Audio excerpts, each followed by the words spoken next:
Hello दोस्तों, मेरा नाम ज्योति है और आप देख रहे हैं ज्योति एक्सप्लेन्ड।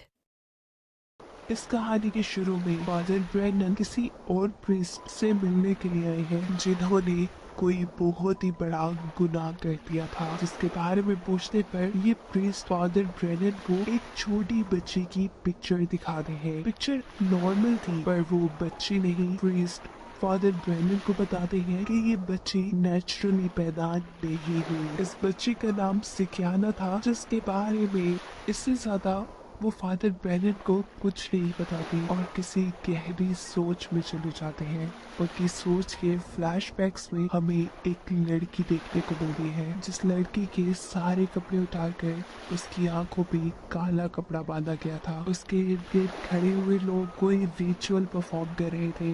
लड़की बहुत ज्यादा डरी हुई थी। अचानक उसे अपने पास से किसी के हुर्राने की आवाज आती है और सीन यहीं से कट होकर हमें दोबारा प्रीस्ट को दिखाया जाता है, जो सिकैना नामी लड़की के बारे में फादर ब्रैनन को अभी कुछ बताने ही वाले थे कि अचानक उनके पीछे लगा एक पोल टूटकर एक मिरर से टकराता है और वही पोल उनके सर पे लग के उनके सर के 2 हिस्से हो जाते हैं, जिससे उनकी मौत हो जाती है। इसके कई सालों बाद हमें 1971 में रोम का सीन दिखाया जाता है। इस वक्त रोम के लोग सिविल राइट्स के लिए प्रोटेस्ट कर रहे थे और इसी टाइम में मार्गरेट नामी सिस्टर अमेरिका से रोम आती है, जहां उन्हें अपने नन बनने की ओथ्स लेनी थी। इन्हें सबके सामने प्रॉमिस करना था कि वो अब अपनी जिंदगी एक नन बनकर गुजारेंगी। मार्गरेट को लेने के लिए ऑर्फनेज के 2 प्रीस्ट आते हैं, जिनमें से एक का नाम कार्डिनल लॉरेंस था। वो अब रिटायर हो चुके थे, लेकिन फिर भी वो मार्गरेट को रिसीव करने में ऐसा खुश थे जैसे उनकी अपनी बेटी अमेरिका से वापस आई हो। अब वो ऑर्फनेज आ जाती है, जहाँ वो नोटिस करती है कि इस ऑर्फनेज में ज्यादातर लड़कियां ही रहती हैं। उसे यहाँ पर 2 सिस्टर्स से मिलवाया जाता है, जो उसे जब ऑर्फनेज का विजिट करवाते हुए उसके कमरे में ले जा रही होती है, तब उसे मिलती है एक कार्लिटा नाम की लड़की। ये लड़की दिखने में ही काफी अजीब थी, जैसे उसकी दिमागी हालत ठीक ना हो। वो यहाँ पर बैठी हुई डरावने ड्रावने स्केचेस बना रही थी, जिसमें से एक स्केच पर मार्गरेट देखती है कि उसने एक लड़की का स्केच बनाया था जो बिस्तर पे लेटी हुई चिल्ला रही थी और उसके चारों तरफ नन्स खड़ी थी। हमें पता चलता है कि कार्लिटा वाकई पागल है, क्योंकि अब उसने खड़े होकर मार्गरेट को लिक करना शुरू कर दिया था और ऐसे में सिस्टर उसे मार्गरेट से दूर करती है। मार्गरेट अपने रूम में आती है और अपनी रूममेट से मिलती है। बात तो वो भी एक नन ही रही थी, लेकिन वो चुपके सारे काम करती थी, यानी पार्टीज में जाती थी और अपनी जिंदगी एंजॉय करती थी। दिन गुजरते रहते हैं। मार्गरेट यहाँ ऑर्फनेज में अपना दिल लगाने की कोशिश कर रही थी, लेकिन हर गुजरते दिन उसके साथ कुछ अजीब होता था। उसे इस ऑर्फनेज में अजीबो गरीब फियंस आते थे, यहाँ तक कि उसे ऑर्फनेज में कुछ भूतिया चीजें भी दिखाई देती हैं, जिसे वो इग्नोर कर देती है। मार्गरेट यहाँ पर रहते हुए यहाँ के तौर तरीकों के साथ साथ यहाँ की लोकल लैंग्वेज भी सीखने की कोशिश करती है। वो यहाँ के बच्चों से काफी अटैच हो जाती है, लेकिन नोटिस करती है कि कार्लिटा, वो बच्ची जिससे वो पहले दिन मिली थी, वो आम बच्चियों के साथ घुल मिल कर नहीं रहती। उसे ऑर्फनेज वाले जबरदस्ती उसके रूम में बंद करके रखते थे और इसके पीछे रीजन ये थी कि उसको कुछ बुरे ख्याल, कुछ बुरे वियर्स आते हैं और उसको इलाज के लिए ही सबसे दूर रखा जाता है। ये तो बात पहले दिन मार्गरेट ने भी नोटिस की थी। मार्गरेट को ये सारी बातें कार्लिटा की क्लास फेलोज बता रही थी। मार्गरेट इस बात पे हैरान थी कि कार्लिटा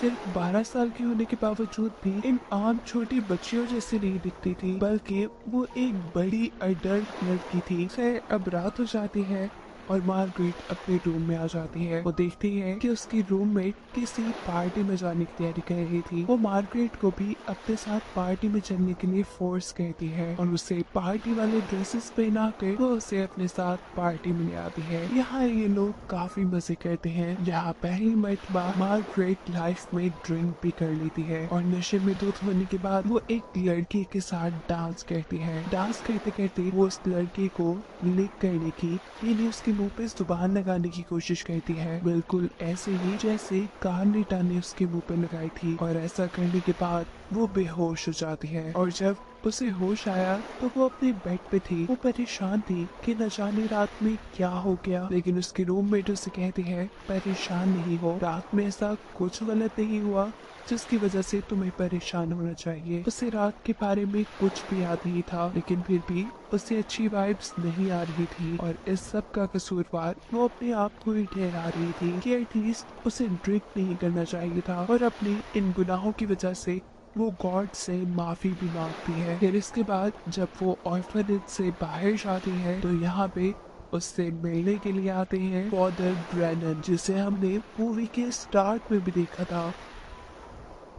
वो मार्गरेट से कहते हैं कि तुम्हें ऑर्फनेज में रहने वाले किसी भी इंसान पे भरोसा नहीं करना चाहिए और हाँ, याद रखो तुम कार्निटा के पास तो बिल्कुल भी मत जाना। वो उससे ऑर्फनेज में किसी सिकियाना नामी लड़की के बारे में भी पूछते हैं। मार्गरेट को याद आता है कि सिकियाना नामी कोई लड़की ऑर्फनेज में तो नहीं रहती, लेकिन हाँ अलबत्ता उसने कार्निटा की ड्राइंग्स पे सिकियाना नाम देखा था। फादर ब्रैनन अब उन्हें अपना एड्रेस भी देकर जाते हैं और कहते हैं कि मेरी बातें जरूर मानना, अगर कोई सवाल या मुश्किल आ जाए तो तुम मेरे पास आ सकती हो। उनकी बातों के उलट वो ऑर्फनेज में कार्निटा के और करीब आने लग जाती है क्योंकि उसे कार्निटा पे तरस आने लगा था। उसने नोटिस किया था कि ऑर्फनेज की कोई नन, कोई भी लड़की कार्निटा के साथ बात नहीं करती थी। वो हमेशा डरी सहमी और अकेली कमरे में बंद रहती थी। बातों ही बातों में कार्निटा मार्गरेट को बताती है कि उसे अजीबो गरीब वियंस आते हैं जिनसे वो डर जाती है। मार्गरेट उसे रिलैक्स करने के लिए कहती है ये तो कोई बड़ी बात नहीं,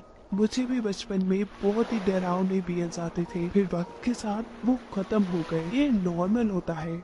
मार्गरेट की इन बातों से कार्निटा को भी हौसला मिलता है। अभी वो यही बातें कर रहे थे कि अचानक उन्हें ऑर्फनेज में किसी के चिल्लाने की आवाज आती है। मार्गरेट जब वहाँ जाकर देखती है तो कोई लड़की बच्चे को बर्थ दे रही थी, लेकिन मार्गरेट को ऐसा नजर आ रहा था कि जैसे उसके पेट में से किसी डीमन का हाथ बाहर निकल रहा है और ये देखकर वो इतना डर जाती है कि बेहोश हो जाती है। मार्गरेट को ये भी बात सताने लगी थी कि अगर इस ऑर्फनेज में सभी लड़कियां ही रहती थी और कोई भी मैरिड नहीं था तो इन पैदा होने वाले बच्चों का बाप कौन था। वो इन सारी चीजों से घबराई हुई प्रीस्ट के पास जाती है जिनका नाम कार्डिनल लॉरेंस है। वो उसे समझाते हैं कि तुमने पहली मर्तबा ऐसा कुछ होते देखा है, शायद इसी वजह से तुम घबरा गई हो। इसके बाद वो ऑर्फनेज के गार्डन में आ जाती है जहाँ नन्स के साथ सारे बच्चे एंजॉय कर रहे थे। अजीब बात ये थी कि यहाँ पर नन्स और बच्चे बड़ी आराम से सिगरेट पी रहे थे और कोई भी उसे रोक नहीं रहा था। वो देखती है कि यहाँ पर कार्निटा से कोई नन सीक्रेट बातें कर रही है और उसे एक ड्राइंग भी दिखा रही है। मार्गरेट फौरन कार्निटा के पास जाती है और उसके हाथ में रखी ड्राइंग देख लेती है जिसमें एक लड़की की तस्वीर बनी थी और उसके पेट में एक बच्चा था। उसके चारों तरफ नन्स खड़ी थी। वो यहाँ सिस्टर से कहती है कि आपको ये कार्निटा को नहीं दिखानी चाहिए, वो बच्ची है, उसके जहन पे इन चीजों का बुरा असर पड़ेगा। वो सिस्टर से बातें कर रही थी जब अचानक सिस्टर उसका चेहरा पकड़कर उसे किस कह देती है। ऐसा करते हुए कोई उन्हें नोटिस नहीं करता, जिसके बाद वो किस करने वाली सिस्टर ऑर्फनेज के छत पे चली जाती हैं और अपने ऊपर पेट्रोल डाल देती हैं। वो बड़ी क्रीपी अंदाज में हंसते हुए मार्गरेट और कार्निटा को देख रही थी। उन दोनों से कहती हैं कि ये सब आपके लिए है, जिसके बाद वो अपने आप को आग लगाकर फांसी पे चढ़ जाती है और मर जाती है। पूरे ऑर्फनेज पे हंगामा हो जाता है, यहाँ तक कि कार्निटा और मार्गरेट की तो ये देख के हालत ही बुरी हो चुकी थी। इस ऑर्फनेज में इतनी ज्यादा अजीब चीजें देखने के बाद मार्गरेट को याद आते हैं फादर ब्रैनन, जिन्होंने उसे इस ऑर्फनेज में संभल के रहने को कहा था। वो इस ऑर्फनेज की मिस्ट्री जानने के लिए फादर ब्रैनन के पास जाने का फैसला करती है, जहाँ फादर ब्रैनन मार्गरेट से कहते हैं कि मैंने तुम्हें कार्निटा से दूर रहने के लिए इसलिए बोला था क्योंकि वो एंटी क्राइस्ट है, जिन्हें वो जीसस क्राइस्ट को नहीं मानते, वो हमारे मजहब के लिए खतरा है। वो ऑर्फनेज और ऑर्फनेज से जुड़ी चर्च के लोग काफी अरसे से सेकुलरिज्म कहते आ रहे हैं, यानी क्रिश्चियनिटी को, उनके मजहब को खत्म करने का काम करते आ रहे हैं और ये दुनिया के लिए एक बहुत बड़ा खतरा है। फादर ब्रैनन अब मार्गरेट को वही फोटो दिखाते हैं जो इस मूवी के स्टार्ट में उन्हें ऑर्फनेज के एक प्रीस्ट ने दी थी। इसमें सिकियाना नामी एक बच्ची की फोटो थी जिसके बारे में वो ज्यादा कुछ नहीं जानते थे और इसी बच्चे के बारे में वो प्रीस्ट फादर ब्रैनन को कुछ बताना चाहते थे। अब फादर ब्रैनन ये काम मार्गरेट को दे देते हैं और कहते हैं कि तुम ऑर्फनेज से सिकियाना नामी बच्चे की इंफॉर्मेशन इकट्ठी करो ताकि हम उनके सारे बुरे इरादों को रोक पाए। लेकिन मार्गरेट को फादर ब्रैनन की बातों पे यकीन नहीं था। वो यहाँ से चली जाती है, लेकिन जाते जाते वो फादर ब्रैनन का एक काम करने को मान जाती है। फादर ब्रैनन ने उसे कार्निटा की इंफॉर्मेशन मांगी थी जो वो इकट्ठी करने के लिए मान जाती है क्योंकि उसे खुद भी कार्निटा के पास्ट के बारे में जानना था। अगले दिन जब ऑर्फनेज के सभी बच्चों को ट्रिप पे लेके जाया जा रहा था, इस सफर में मार्गरेट ऑर्फनेज के नए प्रीस्ट से कार्निटा के बारे में पूछती है, उसके पास्ट के बारे में पूछती है, लेकिन इस प्रीस्ट को ज्यादा कुछ नहीं पता था। वैसे भी ये लोग ज्यादा बात नहीं कर पाते क्योंकि सामने बैठी हुई सिस्टर्स उनके ऊपर लगातार नजर रखे हुए थी। जब ये लोग वापस ऑर्फनेज आते हैं तो मार्गरेट कार्निटा से उसके बचपन के बारे में पूछने की कोशिश करती है, लेकिन कार्निटा उससे डर कर एक रूम में चली जाती है। जैसे ही मार्गरेट उसका पीछा करती है तो देखती है कि कार्निटा के पास उसी सिस्टर की सोल या भूत बैठा था जिसने इन दोनों के सामने सुसाइड की थी और इसे देखकर वो बहुत ही ज्यादा डर जाती है। उसके जोर से चीख मारने पर यहाँ दूसरी सिस्टर आती है और उसे यहाँ से ले जाते हैं। रोम में इस टाइम सिविल राइट्स के ऊपर लड़ाई जोरों शोर पे थी, बाहर हंगामे हो रहे थे, जगह जगह आग लगी थी और फिर इससे बाहर निकलना मार्गरेट का खतरे से खाली नहीं हो सकता था। लेकिन वो यहाँ पे भी नहीं रहना चाहती थी। वो ऑर्फनेज से बाहर निकल आती है और यहाँ उसे फील होता है कि कोई उसे पीछे से जकड़ रहा है, लेकिन हमें यहाँ कोई नजर नहीं आ रहा। जो कोई भी उसे पीछे से जकड़ रहा था उसे सिर्फ ऑर्फनेज पे खड़ी हुई नन ही महसूस कर सकती थी। अब यही सिस्टर्स की एक मीटिंग बुलाती है और यहाँ पे वो मार्गरेट को कहती हैं कि तुम्हें ये ऑर्फनेज छोड़ देना चाहिए। तुम आइंदा के बाद कभी भी कार्निटा के पास नजर आओ, साथ ही तुम्हें नन बनने के ऑथ्स लेने की भी जरूरत नहीं है क्योंकि तुम मेंटली अनफिट हो। ये सारी बातें सुनने के बाद मार्गरेट सिस्टर के ऊपर ही गुस्सा करने लग जाती है कि आप मेरे साथ नहीं बल्कि कार्निटा के साथ ज्यादती कर रही हैं। उससे में अब वो दोबारा ऑर्फनेज से बाहर निकल आती है और बाहर आने पे उसे वही लड़का दिखता है जिसके साथ उसने क्लब में डांस किया था। मार्गरेट नोटिस करती है कि ये लड़का मार्गरेट से बुरी तरह डर रहा था, इसलिए वो उस लड़के के पास आती है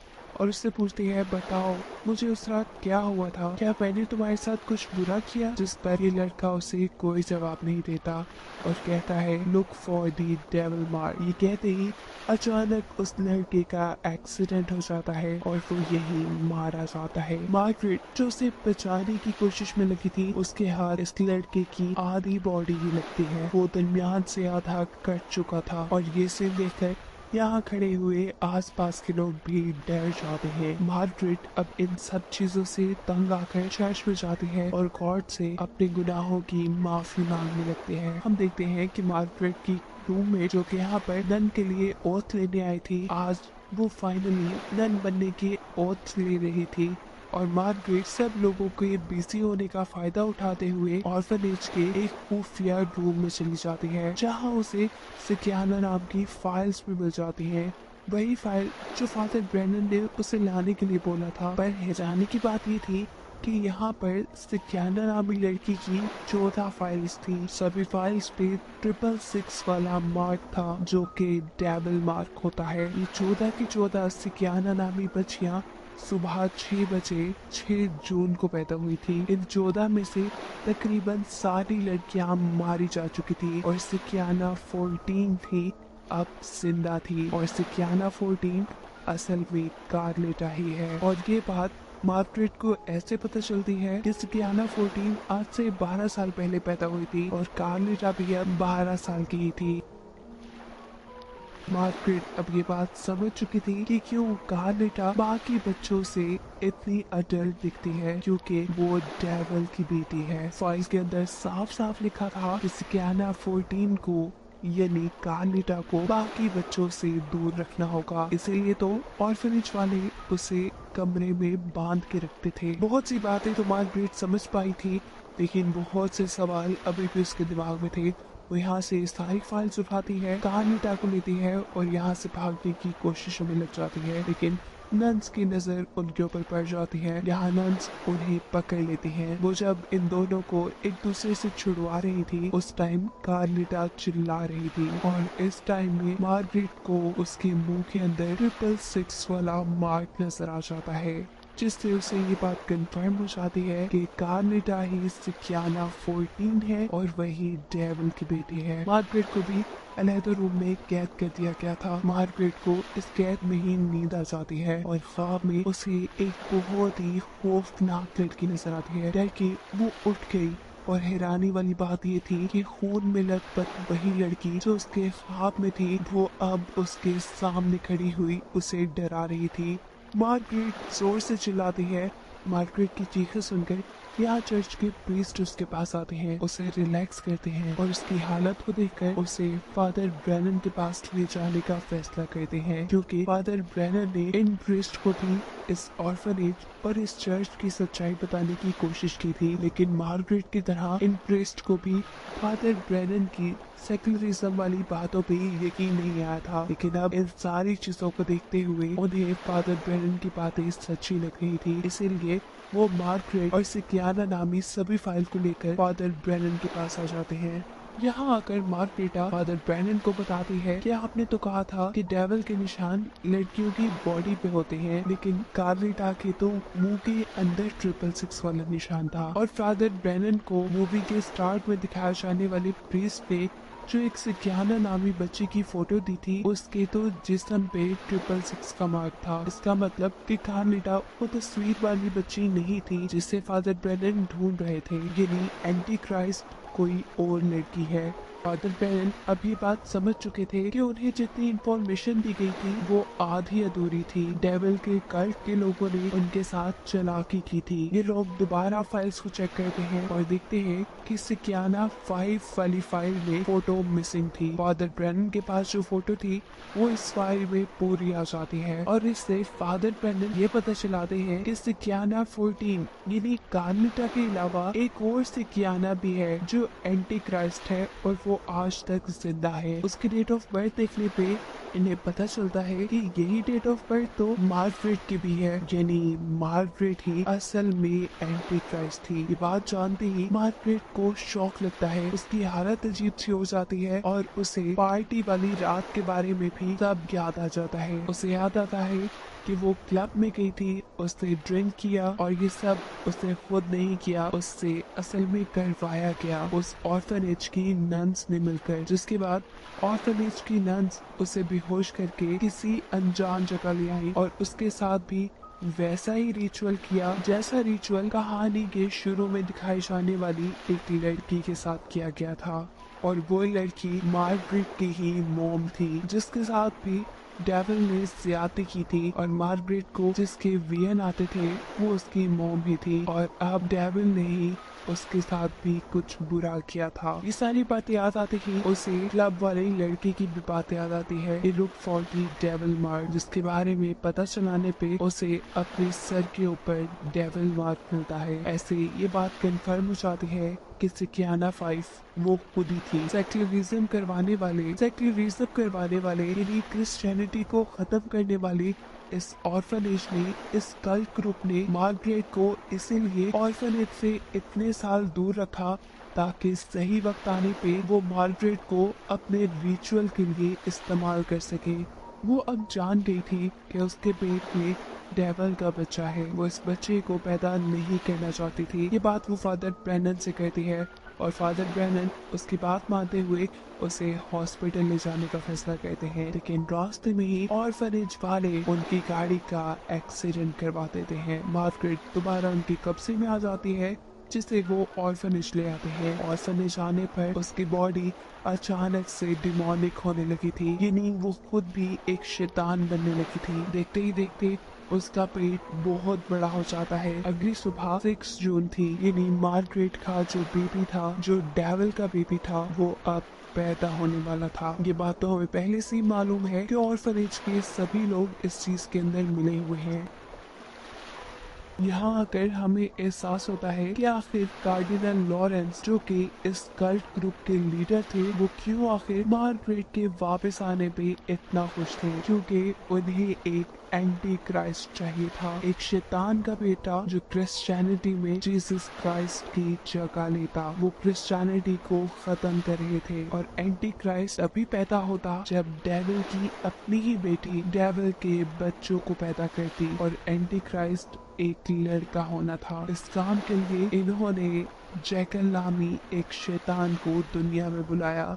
वो पहले मार्गरेट की मोम के करीब आया, फिर मार्गरेट पैदा हुई, जिसके 21 साल बाद वो दोबारा मार्गरेट के करीब आया, और अब मार्गरेट के पास इसके नतीजे में एक लड़का और एक लड़की पैदा हुए थे। जो लड़का था वही एंटी क्राइस्ट था, और ये बात मार्गरेट जान गई थी। मार्गरेट, जिसका दिल अभी भी एक डिमोनिक नहीं था, शैतान नहीं था, वो एंटी क्राइस्ट को जन्म देना नहीं चाहती थी, वो इसे जिंदा भी रखना नहीं चाहती थी। वो यही डॉक्टर का एक ब्लेड लेकर पहले यहाँ कार्डिनल लॉरेंस को मार देती है, जो इस कल्ट ग्रुप के लीडर थे, और फिर अपने ही बेटे को मारने की कोशिश करती है, लेकिन सिस्टर उसे लेकर यहाँ से भाग जाती है। कार्लिटा भी बिल्कुल मार्गरेट की तरह डेविल की ही बेटी थी, और उसे भी एंटी क्राइस्ट पैदा करने के लिए ये ऑर्फनेज वाले पाल रहे थे। आखिर इस ऑर्फनेज वालों का ये सारे उल्टे काम करने का मकसद क्या है? इनका मानना है कि दुनिया जीसस से दूर हो गई है, इसीलिए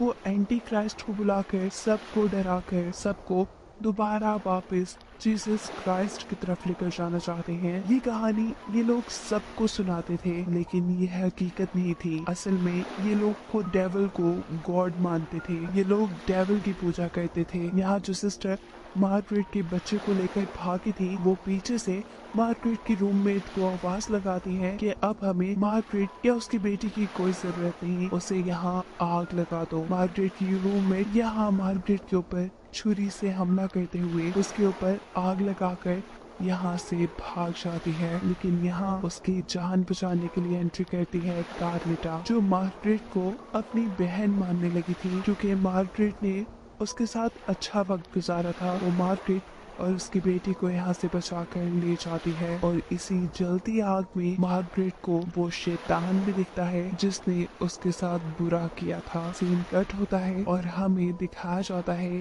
कि सारी नन्स मीटिंग कर रही हैं। एक नन अमेरिका के एक बहुत बड़े आदमी के बारे में बता रही है, जिसके पास अब बेटा होने वाला था। इनका प्लान था कि वो उसके बेटे को किडनैप करके उनको अपना ये एंटी क्राइस्ट दे देंगी, यानी मार्गरेट का बेटा, जिससे एंटी क्राइस्ट यानी मार्गरेट का बेटा एक अच्छी फैमिली में परवरिश करेगा। प्लान के मुताबिक ये लोग इस अमीर आदमी को एंटी क्राइस्ट यानी मार्गरेट का बेटा दे देते हैं, जो कुछ टाइम गुजरने के बाद बड़ा हो जाता है। सीन कट होकर दूसरी तरफ हमें मार्गरेट, कार्लिटा और मार्गरेट की बेटी को दिखाया जाता है, जो बर्फीली जगह पे सब लोगों से दूर उनसे छुपकर जिंदगी गुजार रहे हैं। ये लोग एक हैप्पी फैमिली की तरह रह रहे थे कि आज उनके पास फादर ब्रेनन आते हैं। मार्गरेट उनके ऊपर गन तान के खड़ी हो जाती है और उनसे कहती है कि प्लीज आप यहाँ से चले जाएं। फादर कहते हैं ठीक है, मैं चला जाऊंगा, मैं तुम्हें डिस्टर्ब करने नहीं आया, बस मैं तुम्हें ये बताने आया हूँ कि वो ऑर्फनेज वाले ये बात जानते हैं कि तुम लोग जिंदा हो, ऐसे तुम्हारी जानों को खतरा हो सकता है, और हाँ दूसरी बात, तुम्हारा बेटा भी आज तक जिंदा है। ये बताने के बाद फादर ब्रेनन यहाँ से चले जाते हैं और ये कहानी यही खत्म हो जाती है। ऐसे ही कहानियां देखने के लिए मेरा चैनल सब्सक्राइब करें, ताकि जब भी कोई वीडियो अपलोड हो तो सबसे पहले आप देख सके। धन्यवाद।